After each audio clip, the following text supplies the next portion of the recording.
السلام عليكم ورحمة الله تعالى وبركاته. مرحبا بكم في هذا الأخبار، نشرة إخبارية. أولا رمضان كريم وكل عام وانتم بخير.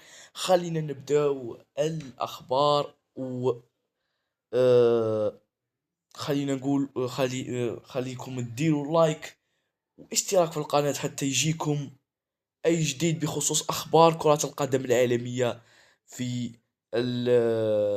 في كرة القدم.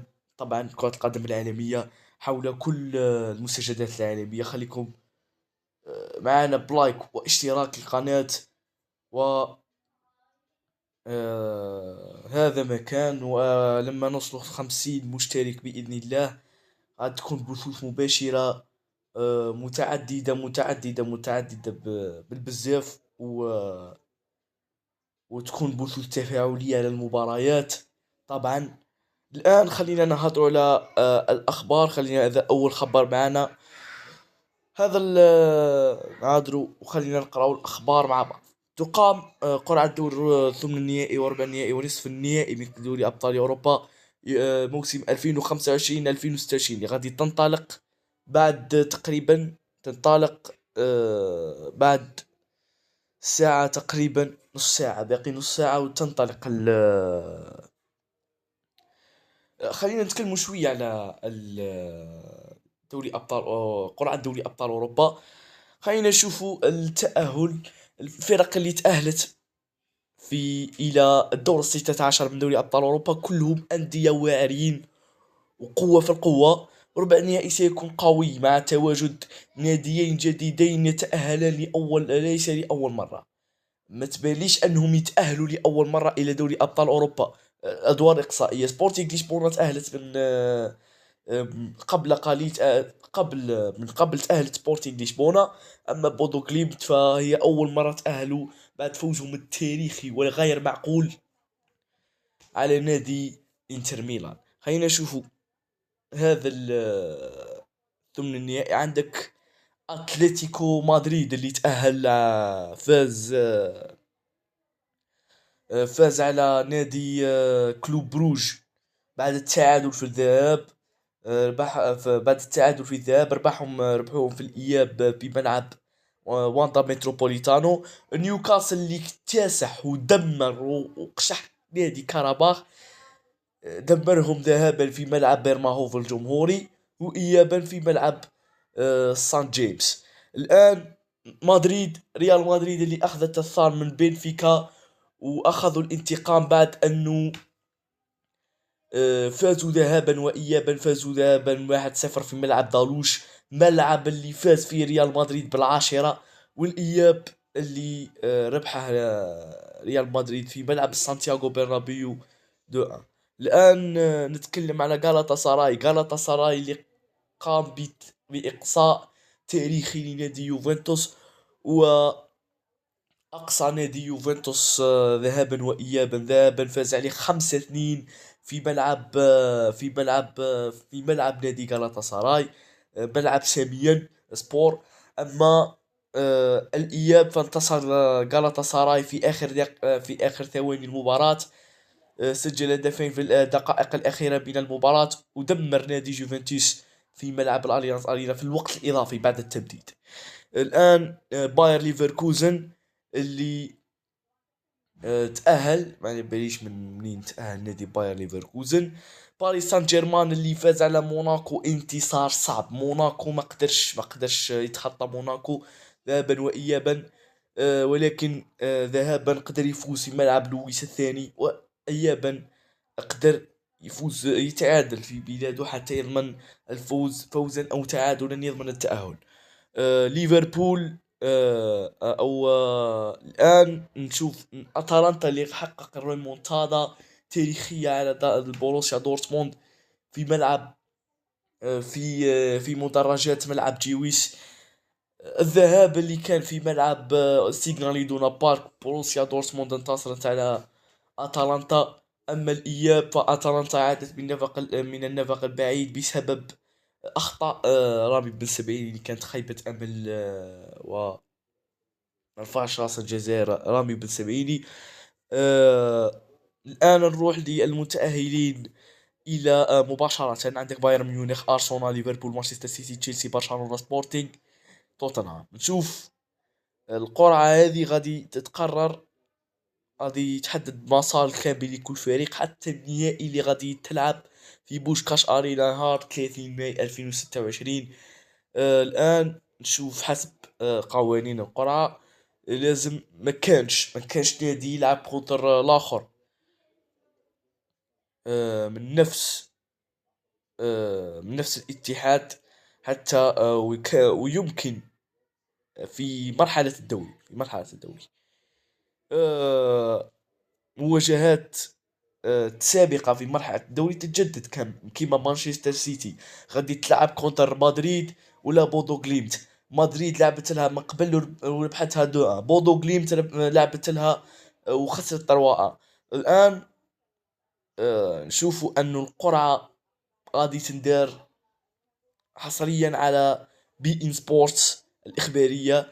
أكيد بي ان سبورتس اللي هو من بكري، من أيام ما كانت الجزيرة الرياضية شاري دوري أبطال أوروبا، من أيام ما كانت الجزيرة الرياضية حافظ دراجي في أول مواسمه مع التعليق خارج القنوات الجزائرية. الآن نشوف مواعيد الادوار القادمه اللي غادي تكون في دوري ابطال اوروبا. عندك ثم النهائي اللي غادي يكون في 10 و11 مارس، الاياب اللي غادي يكون في 17 و 18 مارس، لانه غادي يكون في اخر يومين من شهر رمضان. غادي تكون مباريات الاياب. ثاني في الذهاب غادي ندخلوا في الايام العشر الاواخر من رمضان. عندك ربع النهائي غادي يكون 7 8 افريل في الذهاب، و14 15 افريل في الاياب. نصف النهائي غادي يكون 28 29 افريل في الذهاب، 5 6 ماي اياب. والنهائي سيكون على ملعب بوشكاش ارينا نهار 30 ماي، اللي هو غادي يكون اخر يوم من الموسم 2025 2026. انتقلوا للخبر اللي بعد.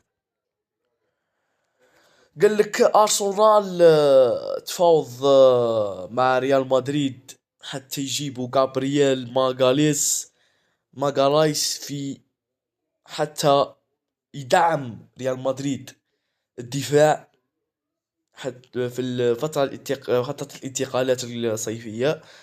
غادي يجيب ريال مدريد غادي يجيب لاعبين كبار، و وارسنال مع الاسف انه غادي تكون الصفقه مستحيله وامبوسيبل. ريال مدريد غادي تجيب جابرييل ماغالايس من ارسنال حتى وامبوسيبل، ما غاديش ينيغوسو ريال مدريد على الجوار. و اصلا جابرييل ماغالايس اصلا راهو حاليا في فترة سعادة وراحة مع في أرسنال في لندن. وهو اصلا ارسنال نادي متكامل. ارسنال اكثر نادي متكامل هذا الموسم، خاصة الوسط قاعد متكامل. الان هذه ريال مدريد راه باغي يحوس حاليا. فلورنتينو بيريز بايش بدا دراهمه وحتى يحوس على جواره غادي يكونوا من الدرجة الاولى، من امثال صليبا، كوناتي، هذو اللاعبين. الان نروح للخبر اللي بعد. خبر سيء لجماهير ريال مدريد اللي غادي تنتظر عودة دين هويسن من الإصابة. دين هويسن مع الأسف غادي يرجع حتى ثم النهائي دوري أبطال، ما غاديش يرجع هذه الأيامات. دين هويسن دين هويسن مازال ما تعافى من إصابته الخطيرة. لازم جماهير ريال مدريد تنتظر حتى الإياب، ويعني إياب غادي يرجع دين هويسن بأحسن حالة. يعني ريال مدريد تحتاج دين هويسن ال من أجل الدفاع، مع أنه دين هويسن مقدم موسم متواضع مع نادي ريال مدريد، ولكن يحتاجوا في الإياب أصلا غادي يكونوا في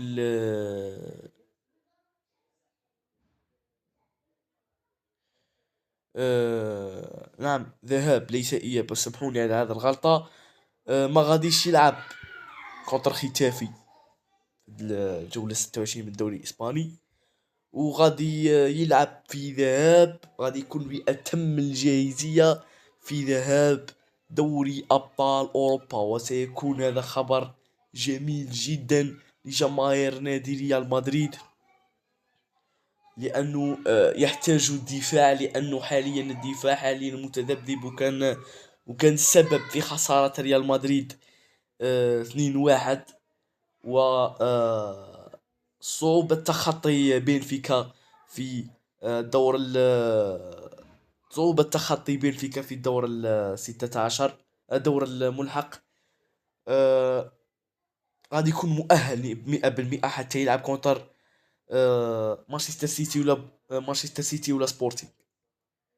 اذا كان مانشستر سيتي، فهو حاليا جماهير ريال مدريد غادي تكون سعيدة بوجود دين هويسن في التشكيلة. الآن نروح للخبر اللي بعده. مع الأسف، نعم مع الأسف، ليونيل ميسي ما غاديش يرجع. مع الأسف ما غاديش يرجع لبرشلونة. مع الأسف هذا خبر كان قديم، ليس حاليا جديد. وحاليا ميسي ما استبعدش العودة إلى برشلونة. وحاليا ميسي من حاليا غادي يكون ميسي كبير كبير، ما غادي يشارك في كأس العالم، ولكن غادي يعتزل في نادي انتر ميامي. ما غاديش يروح برشلونة. آه للأسف ميسي ما غاديش يروح برشلونة. معليش، عندنا لاعبين خبرة حاليا أفضل، ليس قديما تاريخيا، لأنه ميسي أفضل لاعب، أفضل من لمس الكرة من بعد كريستيانو رونالدو. لا، من قبل كريستيانو رونالدو هو أفضل من لمس الكرة. أنا آسف على هذا الكلام، أنا تخلطت. الآن نروح للخبر اللي بعده. نيمار قال لك في كرة القدم يوم تكون الأسوأ لاعب ويوم تطالب للذهاب إلى المونديال.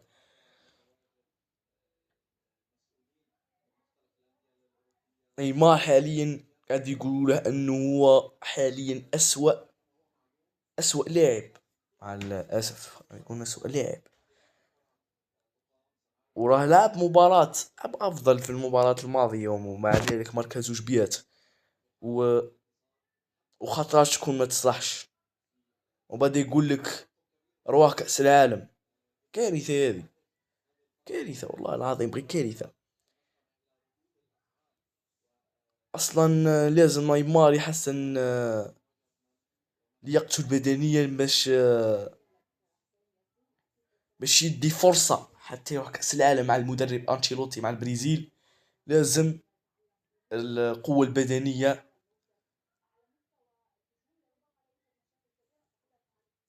وعاون سانتوس في هذه المباراة حتى يتقدم في منطقة الهبوط، وهو غادي يكون الخيار الأمثل من باش يعاون فينيسيوس ورافينيا.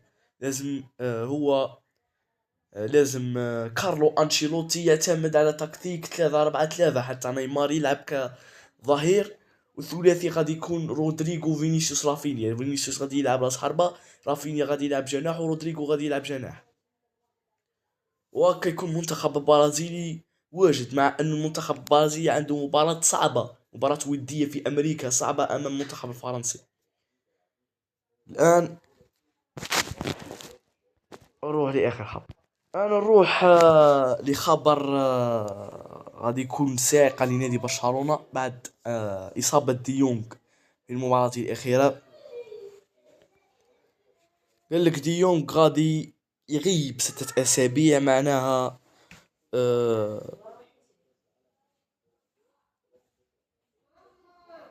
المنافسة في الدوري الإسباني غادي تكون قوية. حاليا المنافسة قوية بين برشلونة وريال مدريد. خاطر تلقى برشلونة تربح ومدريد تربح، خاطر تلقى برشلونة تخسر ومدريد تربح، ومن بعد مدريد تخسر وبرشلونة تربح. معناها المنافسة محتدمة.